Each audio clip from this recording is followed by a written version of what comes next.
ना उसको ले लें। अब ये जेम्स जो है काफ़ी पढ़ा लिखा है, लेकिन इसको फिर लिया जाता है, ये जेम्स वन जो है यहाँ पे जेम्स वन बन जाता है। क्वीन एलिजाबेथ का रिश्तेदार है, ये काफ़ी ये पढ़ा लिखा है। वहाँ से स्टार्ट होती है जकोबियन पीरियड या जकोबियन एज। तो जकोबियन एज 1630 से स्टार्ट होती है और 1625 तक ख़त्म हो जाती है। ये ख़त्म क्यों होती है कि वहाँ के मोस्टली लोग जो होते हैं वो लाइक नहीं करते, क्योंकि जेम वहाँ पे फॉरनर था।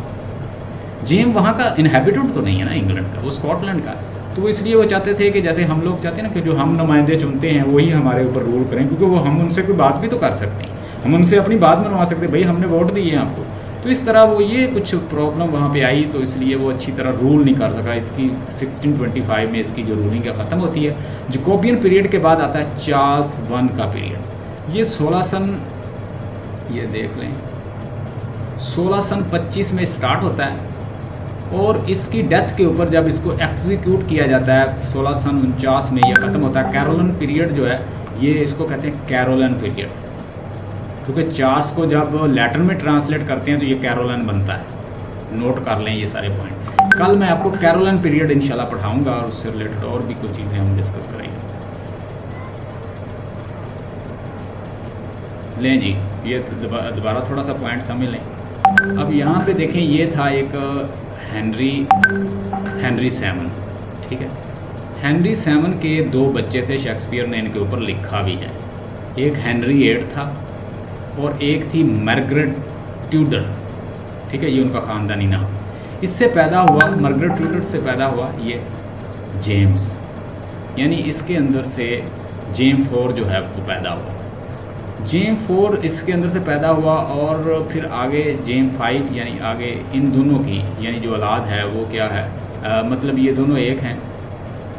इसकी शादी होती है यहाँ पे और इससे पैदा होता है जेम फाइव और इसकी शादी होती है मैरी से, मैरी वन से। अब मैरी और जेम फाइव से पैदा हुआ है जेम सिक्स, यानी ये फोर था, ये फाइव बना और ये सिक्स बन रहा है। स्कॉटलैंड के अंदर जेम सिक्स बन रहा था। जैसे उनकी एक गद्दी होती है, वो बैठते हैं शहजादे, वो एक दूसरा तीसरा, जैसे हमारे अहमद वन अहमद टू इस तरह चलते रहे। अब यहाँ पे हेनरी एट, यानी ये हेनरी सेवन था तो इसका एक बेटा था हेनरी एट, और इसने आपको पता है शादियाँ की थी, 3 चौथी, और फिर उसमें से यानी इसकी एक बेटी पैदा होती है एलिजाबेथ वन। एलिजाबेथ 1603 में इसकी डेथ हो गई है। अब इन्हें वारस की ज़रूरत है तो ये यहाँ से जेम सिक्स को लेते हैं और ये यहाँ पे आके जेम वन बन जाता है। जेम वन के दौर में बहुत सारी प्रोग्रेस भी हुई है, लेकिन इतना तरक्की नहीं की लिटरेचर और कल्चर ने जितनी एलिजाबेथ के दौर में की। एलिजाबेथ क्योंकि उनकी अपनी कोइन थी, उसके इलाके की थी, वो ज़्यादा उसे मानते थे। लेकिन हमने देखा कि जेम वन एक पढ़ा लिखा शख्स था, तो इसने बाइबल को बड़ा अथेंटिक वे से ट्रांसलेट किया और आज भी किंग जेम वर्जन जो है वो माना जाता है, तो उसने खुद ट्रांसलेट किया। जकोबियन एज के अंदर हमें मिलते हैं सर फ्रांसिस बेकन जो है वो मौजूद थे जकोबियन एज के अंदर। ये नोट कर लें, उन्होंने 59 जो हैं ऐसे जो हैं वो लिखे हैं और उसमें उन्होंने डिवर्सिफाइड टॉपिक, डिफरेंट टॉपिक लिए हैं। उनके टॉपिक क्या क्या हैं ज़रा नोट कर लें।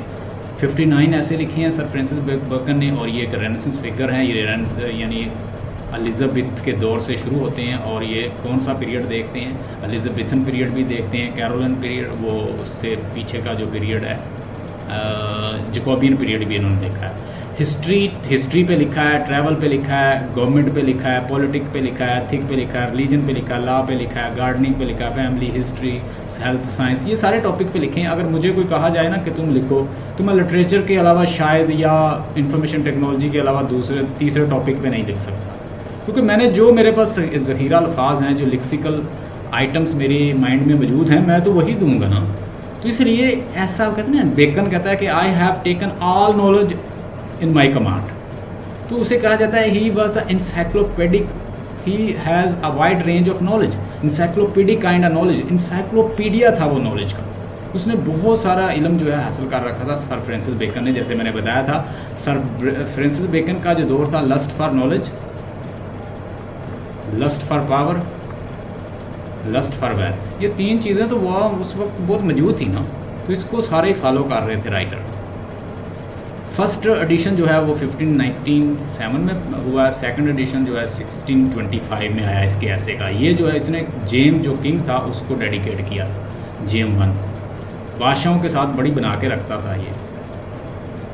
जकोबियन एज जो है उसको उसमें एक और राइटर भी था, इसके अलावा एक राइटर है रॉबर्ट बर्टन, ये भी बड़ा मशहूर है। तो जकोबियन,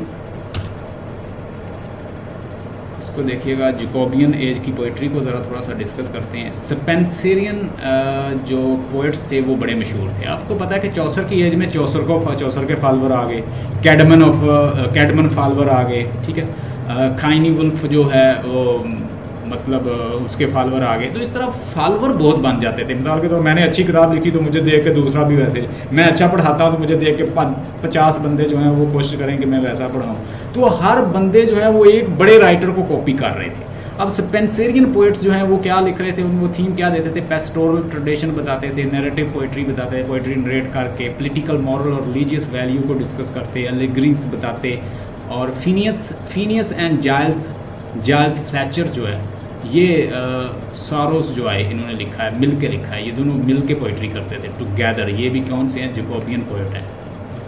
और उस दौर में अगर हम देखें तो खवेलियर पोइट्स जो हैं, वो पोइट्स जो हैं वो कैरोलन एज में डिस्कस होंगे। अगर वो पूछ लें कि who were the cavalier poet, cavalier poet ऐसे पोइट्स थे जो बादशाह की एडमिरेशन में लिखते थे, तो वो कैरोलन पीरियड के अंदर आएंगे, वो भी हम डिस्कस करेंगे। और दूसरी चल रही थी, एक तो उसमें स्पेंसरियन पोइट्स जो हैं उसके फालोअर स्पेंसर, एडमंड स्पेंसर के फालोअर चल रहे थे और वो ये चीज़ें बता रहे थे। तो उसमें ये